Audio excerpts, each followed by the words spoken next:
এই চ্যানেলে সম্প্রচারিত সকল খবরই সচেতনতামূলক এবং শিক্ষণীয়, কোনো কিছুই প্রভাবিত নয়। দাদুর মৃত্যুতে ব্যান্ড বাজিয়ে উন্মাদ নেজে সেলিব্রেশন নাতিদের। অদ্ভুত শ্মশান যাত্রীর সাক্ষী রইল পাঁশকুড়ার মাইশোর গ্রাম পঞ্চায়েতের শ্যামসুন্দরপুর পাটনা গ্রামের 104 বছরের বৃদ্ধ দেবেন্দ্রনাথ আদক।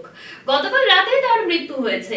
তার এই দীর্ঘ জীবনের পর 104 বছর বয়সে পরলোক গমনের কারণে তার বাড়ির আত্মীয় স্বজন ও নাতিরা ব্যান্ড পার্টি নৃত্য সহযোগে আনন্দ উৎসবের সহিত তাকে শ্মশানের উদ্দেশ্যে নিয়ে যান দাহ করার জন্য।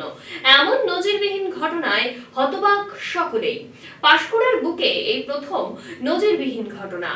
বর্তমানে বহু মানুষই বিভিন্ন রকম ভাবে শারীরিক কারণেই 50 বছর পার হওয়াটাই দুর্যোগ হয়ে ওঠে। তার আগেই মৃত্যুর কোলে ঢলে পড়েন সকলেই। সেই জায়গায় দেবেন্দ্রনাথ আদক দীর্ঘ বছর জীবিত থাকার পর এই বয়সে পরলোক গমন করার কারণেই আত্মীয় পরিজন থেকে শুরু করে প্রতিবেশী আনন্দের সহিত তাকে দাহ করতে নিয়ে যান। তাদের কাছে দাদুর মৃত্যুটা দুঃখের নয়, বরং আনন্দের। এরকম একটা উদ্যোগ কেন নিয়েছেন? আমাদের পাটনা গ্রামের ঐতিহ্য 104 বছরের দাদু আমাদের ছেড়ে চলে গেছেন, তাই আমরা আনন্দের সহিত আমরা এই পালনটা করেছি। আমরা একটু ব্যান্ড পার্টি আর নামের দল সহ পথযাত্রা সভা করেছি। হ্যাঁ, তো আনন্দ করবো মানে নাচবই তো। মৃত্যুটা একটা দুঃখের, সেখানে আনন্দ আপনাদের মধ্যে দেখা যাচ্ছে।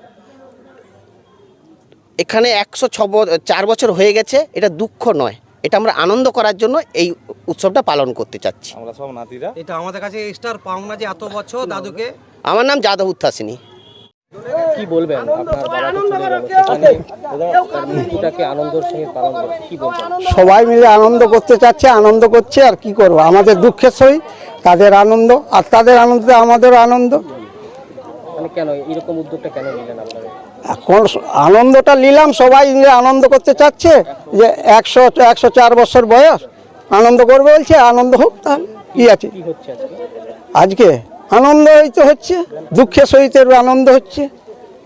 কোথাও কি দুঃখটা যেন সরে গেল? আর দুঃখ সরবে নি, দুঃখ সারা জীবন থাকবে। বাবা যখন চলে গেছে আর কি, তার ছেলে যারা থাকবে, আনন্দ থাকবে, দুঃখই থাকবে। বুক ফেটে যাবে কিন্তু মুখ ফাটবে নি এতে। কি করলেন আজকে আপনারা? শ্মশান যাত্রা সেই শেষ কাজটা, হ্যাঁ শেষ কাজটা করার জন্য এইটাই করা হয়েছে। আপনার নাম? সুনীল কুমার আদক।